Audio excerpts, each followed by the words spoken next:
ജുജുട്സു kaizen ഇതൊരു സാധാരണ anime series അല്ല. 2 സീസൺ കൊണ്ട് എൻ്റെ അനിമെ വേൾഡിനെ തന്നെ ഒന്ന് പിടിച്ച് കുലുക്കിയ സീരീസാണ്. കാരണം ഇതിൻ്റെ രണ്ടാമത്തെ സീസൺ ദ ബെസ്റ്റ് അനിമെ അവാർഡൊക്കെ കിട്ടിയിട്ടുണ്ടായിരുന്നു. ഇതിൻ്റെ ക്യാരക്ടർ ബിൽഡിങ്ങും വേൾഡ് ബിൽഡിങ്ങും തന്നെയാണ് ഈ ഒരു അനിമയുടെ ഏറ്റവും വലിയ പ്രത്യേകത.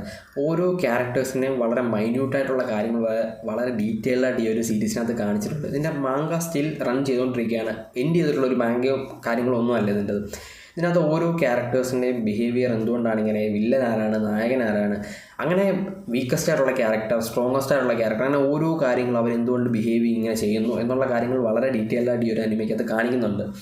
ഈ ഒരു അനിമയുടെ ഏറ്റവും വലിയ പ്രത്യേകത എന്താണെന്ന് വെച്ച് കഴിഞ്ഞാൽ ഇതൊരു മാജിക്കൽ വേൾഡിലാണ് നടക്കുന്നത്, അല്ലെങ്കിൽ സോഴ്സറേഴ്സും ഡീമൺസും ഒക്കെ ഉള്ളൊരു വേൾഡാണ്. ഇവർ തമ്മിലുള്ള ഒരു ഗുഡ് ഡീമൺസും അല്ലെങ്കിൽ ബാഡ് ഡീമൺസും അങ്ങനെ കുറേ സാധനങ്ങളുണ്ട്. പിന്നെ ഇവർ തമ്മിലുള്ള ഫൈറ്റിങ് കാര്യങ്ങളൊക്കെ ഇത് വളരെ ഡീറ്റെയിൽ ആയിട്ട് വളരെ വളരെ ഇൻട്രസ്റ്റിംഗ് ആയിട്ട് കാണിച്ചു പോകുന്ന, ഭയങ്കര ഇൻട്രസ്റ്റിംഗ് ആയിട്ട് കാണിക്കുന്ന ഒരു സീരീസാണ്.